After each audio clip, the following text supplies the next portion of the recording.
Om Sahana Bhavatu Sahano Bhunaktu Sahaviryam Karavavahai Tejasvinavaditamastu ma vidvishavahai. Om Shanti Shanti Shanti. Samasta Jana Kalyani Niratam Karunamayam Namami Chinmayam Devam Sadgurum Brahma Vidvaram. Is there a power line there? No, then this will be fine. Is there a power slot there? Outlet? No? Right? That's too far. Anyway.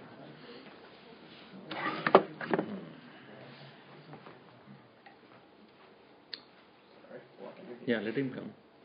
So, first of all, it's very interesting that you all got up on a Saturday morning and are here. Thank you for that. And I was told by the organizers that this group is more mature than usual Yuva Kendra, because a little serious about what they want to study. Am I right? No response. No response. That means I cannot assume things. Huh? Yeah. That's right. No, that's not. There's no bulb there. Is this okay? Come a little closer. Now it's okay. Okay. Studio.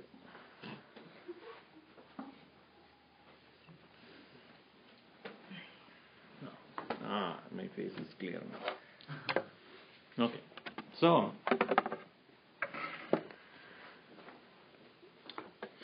all right. So, I assume that you have come here to seriously look into the concepts of Karma Yoga or the secret of action. So why did we call it as Chyks seeking inspiration, CSI? Because there is a lot of investigation to be done. Crime scene investigation, right? That is what is CSI. Yeah. So there's no crime here, but the prime. Our own looking within is very important. And I have given this simple reason why we as human beings have greater curiosity than other human beings. Because we have something called intelligence. The intellect always questions. Why, when, where, how, what, why not?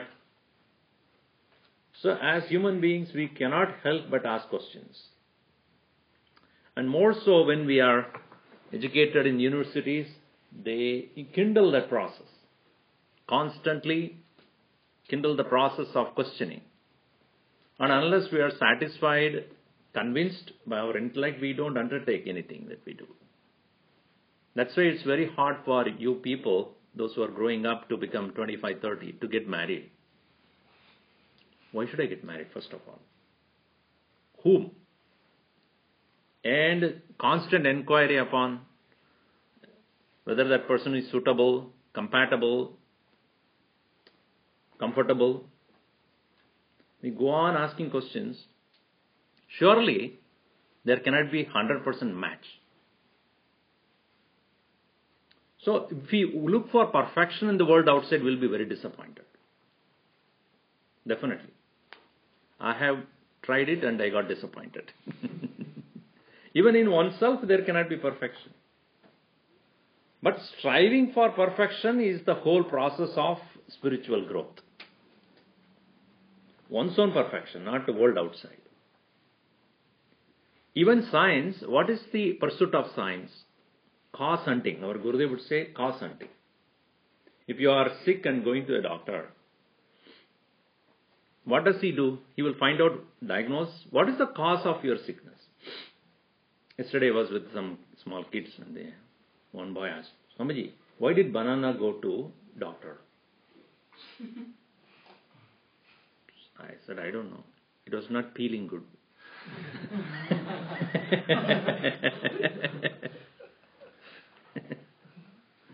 So, what is the reason why you are not feeling good? So, diagnose and cause. Cause hunting is the nature of science. Once you know the cause and the effect relationship, and if you rectify the cause, you can rectify the effect. If you remove the cause, then the symptoms will also go. But they will work from the symptoms towards the cause. Correct? Doctors. So, they look at the symptoms and then go for the cause. So, that is the way it has been practiced in science. And so, here when we, in a spiritual life, which is not just a religious blind belief, the same process of cause hunting is used. Why am I unhappy, basically? Am I? First of all. First of all, some of us say, oh, no, I'm generally happy. Okay, but not all time. All the time you're not happy. So what makes you unhappy? The inquiry began thousands of years back. The scientific-minded rishis, they never took anything for granted. They wanted to inquire. In fact, the word inquiry, to be precise, is known as mimamsa in Sanskrit. In Sanskrit, the ma is to measure. Mimamsa is to measure something, to calculate something, to know something, to find out what it is.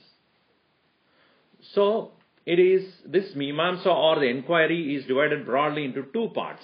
About the world and all the experiences that are possible in the world. Whether the perceived world of what we are experiencing now or the world that I don't see, like heavens, etc. That is called Purva Mimamsa. All the Vedas come into that. But they are not satisfied with only that. I see and experience the world, but I want to know who is experiencing. Going within and finding out that any experience must have two things, the subject and the object. Objective experience is what the science is all about.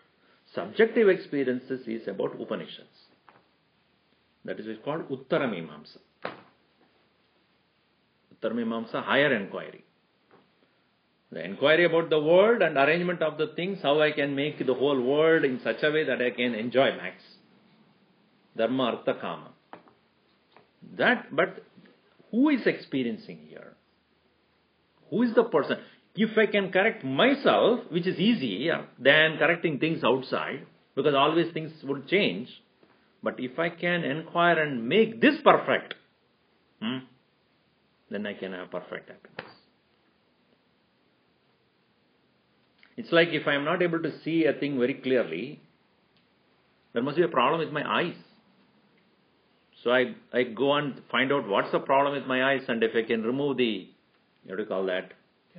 Cataract, or correct the lens, then perfection, perception is clear. The eyesight is relatively better. Similarly, if I can correct the mind, then I have better happiness in the world. I can derive maximum happiness in the world. That's why Gurudev said our motto is maximum happiness to maximum people for maximum time. So this is called Uttara Mimamsa, the higher inquiry. So higher inquiry is called Vedanta. Upanishad is Vedanta. The essence of Vedanta is taken out and made as Bhagavad-Gita. If Upanishads are considered as the cows, Gita is considered as the milk. This is in the beginning itself he says. Sarvo Upanishado Gavo. If Upanishads are all the cows, Dogda Gopalanandanaha. The Lord Krishna is the one who is the milkman. Dugdam Gita Amritam Mahat. And the milk is Gita. And the milk will not come out of the cow unless there is a calf there. Right? Only looking at the calf, the milk comes out of the cow. And the calf is Arjuna. He's only an excuse there. Hey Arjuna, sit here. Okay, now I'll take out the milk.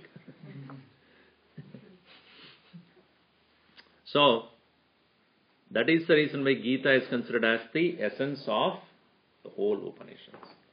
Now, interestingly, what we find is Karma Yoga as a topic is not discussed in the Upanishad at all. Never. Only one mention is there somewhere in the Ishavasya Upanishad. Otherwise, they will never talk about Karma Yoga, the perfection in action. Because in Upanishad, the teacher is also a great renunciate who has completed his work and he doesn't want to do anything. And the student who comes there also has done with the world. They are not interested anymore. So the discussion which took place between these two people who are not interested in action is not about action. Whereas in the case of Arjuna and Krishna, both of them are in the field of action. They are about to begin an action.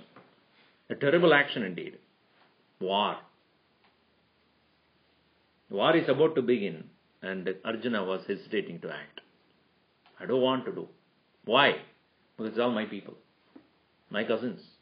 My grandfather. My uncle. My teacher. How can I kill them?